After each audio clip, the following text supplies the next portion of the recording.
Hey everyone, Patrick here, back with another video. This time it's a little bit of a review of my own work, of what I had to do to get to this stage with my computer, and I guess a few issues that I ran into, but this is about the main issue that I have had to deal with. I haven't done it yet. I'm going to be dealing with it this week, this weekend, this long Easter weekend is when I'm going to have to do this. I'm kind of annoyed because I hoped to enjoy my computer over this long weekend.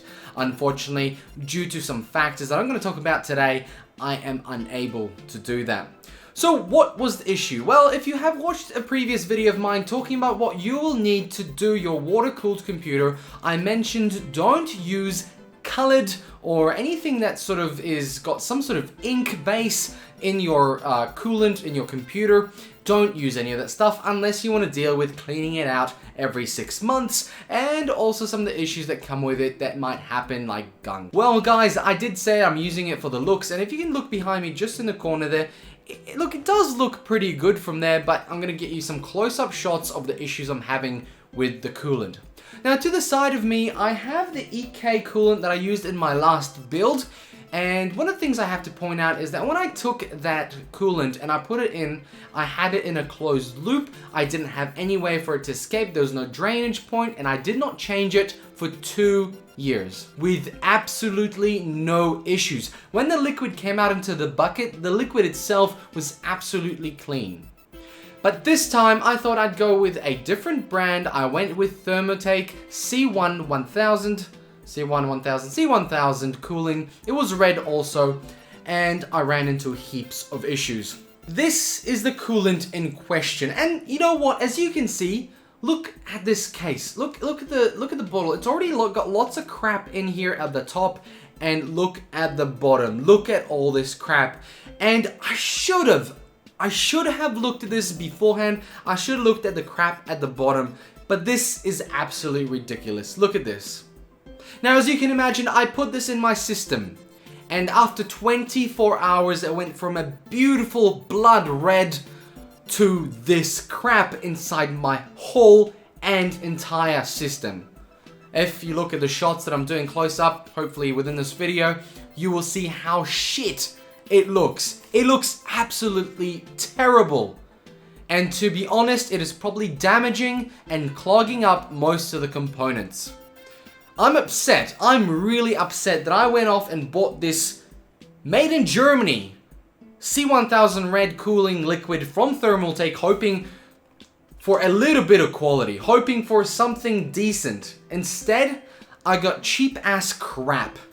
Because the EK coolant, look at this. There's nothing at the bottom. Nothing at all. Clean as day. It doesn't have that blood redness as the C1000 does, but hell, I'd put up with this color without this crap in here. So guys, I contacted PLE because that's where I got it from, and obviously they were happy to help. So remember guys, these guys have great customer service. As soon as I told them about my issue, they actually did mention that one of their demo units had the same exact problem, but because there was only them doing it once, and for me having 2 issues happening, there's not much the manufacturer has done about it, and there's not much PLE can do about it. But they have provided me with a few more bottles of the EK red here, and actually this cleaning agent. Now, this is what I wanted to talk about more in depth. This is a corrosive agent that is actually, you really need gloves and you need some head and eye protection. Face. Don't splash it on your face. It is extremely corrosive. If I look at what's inside, it doesn't say what's inside, but it is extremely corrosive. And it says may improve heat transfer rate. I don't know, maybe because it cleans out all the gunk. Now, my system was extremely clean before I put any liquids in. I did clean it out multiple times, and like I said, for the first 24 hours, it was perfectly fine.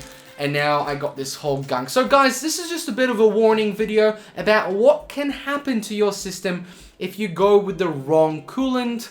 And I suppose this kind of looks bad on what I did, because I did notice that at the bottom it had a lot of little bits and pieces, but what I thought was it was sitting on a shelf for a long time, and you know, that can happen. Like, it does happen to a few liquids. It can stand on a shelf for a long time, and it was literally just a little bit. And I thought, okay, since all the gunk is at the bottom, if I use the liquid and put it into my system, that stuff will be at the bottom, because you can expect it from a lot of coolants that there will be a little bit of gunk. You can expect it. It happens. But once I put it in the system, look at the graphics card. Look at the pipes. Absolutely atrocious. This sort of stuff should not be happening with coolants like this, especially from a brand like Thermaltake. So guys, sorry, but I'm gonna have to say, do not buy this. At this point in time, I had a bad experience with this. It gave my computer cancer. Literally. It looks terrible. Guys, thank you very much for watching. I hope this video gets to the next person who's about to do a water cooling build and is thinking about deciding what coolant. If you want to be safe, get distilled water. It's only a couple of bucks and it's much safer. But if you want to go for a good look, a cool look, I suggest picking a coolant that doesn't have the best color, but doesn't have any crap at the bottom of its bottle, and that's pretty easy to check. Guys, thank you very much for watching. Subscribe for more content. Give us a like or a dislike. Let me know why, and hopefully we'll see you in the next video.